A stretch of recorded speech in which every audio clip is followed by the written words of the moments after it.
ईशो हमारे खुदा यीशु मसीह का फजल हमेशा हम सबों के साथ होता रहे। क्राइस्ट चर्च रावलपिंडी का मौसम आज नहायत ही खुशगवार है। कल की बनिस्बत आज इतनी सर्दी नहीं है और आज मैंने सॉक्स भी नहीं पहने। आप अंदाज़ा कर रहे होंगे कि कितना खूबसूरत मौसम है।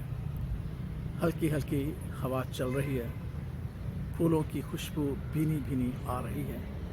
और ऐसे मौसम में आज मैं एक ख़ास बात आपके सामने शेयर करना चाहता हूँ कि हम अपने खालिक अपने खुदावंद से ज़्यादा समझदार नहीं हैं। अक्सर हम अपनी समझदारी को आगे रखते हैं और बाज़ औक़ात खुदा के कलाम को हम भूल जाते हैं कि वो हमसे क्या कहते हैं। लेकिन आज मैं चंद बातें आपके सामने शेयर करूँगा कि जहाँ हम ये सीखते हैं कि खुदा हमसे ज़्यादा फ़हीम है, क्योंकि वो हमारा खालिक है।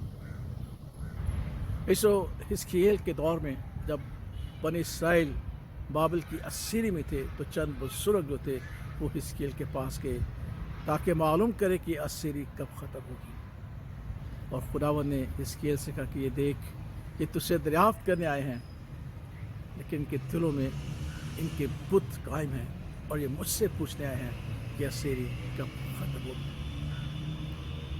हनन्याह और सफीरा और कुछ के उस खूबसूरत माहौल में से गुज़रे थे जो इब्तदाई कलीसियाई माहौल था। उन्होंने अपनी ज़मीन खुदा के नाम कर दी और बेची, और फिर उन्होंने कहा कि हम कुछ अपने लिए रख लेते हैं। जब हनन्याह पतरस रसूल के सामने हाज़िर हुआ तो खुदावंद ने उसे फहम बख्श दिया कि ये गलत कीमत तुझे बता रहे हैं। उसने कहा कि क्या इतने की बिकी है? तुम क्यों खुदावंद के साथ झूठ बोलते हो? और फिर सफीरा आई, उसने भी यही बताया।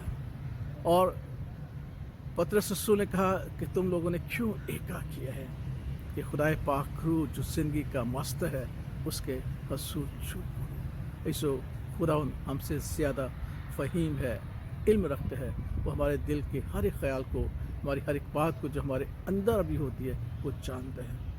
दाऊद बादशाह भी कहता है कि वो बात जो मेरे जहन में पैदा होने वाली होती है खुदावंद तो उसे भी जानते हैं।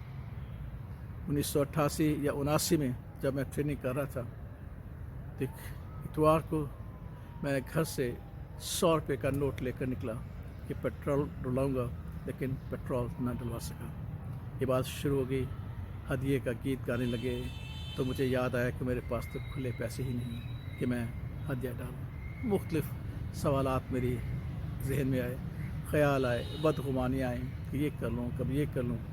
लेकिन जब हदिये की थैली मेरे पास आई तो मैंने 100 का 100 ही डाल दिया। ये बात के बाद लोग हाथ मिला रहे थे। एक शख्स ने जब मेरे साथ हाथ मिलाया तो मुझे महसूस हुआ कि उसने मुझे कुछ हदिया दिया। ये वो दौर था कि जब अक्सर 5 रुपये या 10 रुपये दिया करते थे खादमों को। मैंने कहा चलो 5 रुपये भी होंगे तो आधा लीटर आ जाएगा, अगर 10 रुपये हुए तो 2 रुपये ऊपर बच जाएंगे। लेकिन जैसे मैं वैसे में गौन उतार रहा था, आवाज़ आई, 100 को रो रहा था, 100 ही। मैंने खुदा से माफ़ी मांगी नहीं। इसको बेशक हम बहुत दफ़ा होशियारी करते हैं और ये समझते हैं कि हम खुदावंद से ये बात पोशीदा रख रहे हैं, लेकिन खुदा तो हमारे दिलों को, गुर्दों को जानता है। दाऊद भी कहता है कोई बात तुझसे पोशीदा नहीं। मुकाशा में यीशु मसीह में कहता है कि मैं दिलों और गुर्दों को जानने वाला खुदा हूँ। इसलिए सो खुदावंद ने जब हमें ये फजल बख्शा है कि अगर हमसे कोई कोताही हो जाए तो हम उसके रसूल माफ़ी मांग सकते हैं। यूहन्ना रसूल यही कहता है कि मेरे बच्चों, मैं ये बातें इसलिए लिखता हूँ कि तुम गुनाह ना करो, लेकिन अगर कोई गुनाह करे तो बाप के पास हमारा एक मददगार मौजूद है, यानी यीशु मसीह रास्त पास। झूठ बोलने से, बात छुपाने से कुछ नहीं बनेगा, क्योंकि खुदा हमारा फ़हीम है, समझदार है हमसे ज़्यादा। इसलिए इकरार करना बहुत ज़रूरी है, क्योंकि जो अपने गुनाहों का इकरार करते हैं वही फलदार होते हैं। इस बात को याद रखिए। कल मैं इसकी दूसरी किस्त आपके सामने बयान करूँगा। खुदा बाप, खुदा बेटे और खुदा रूह उसके नाम में आमीन।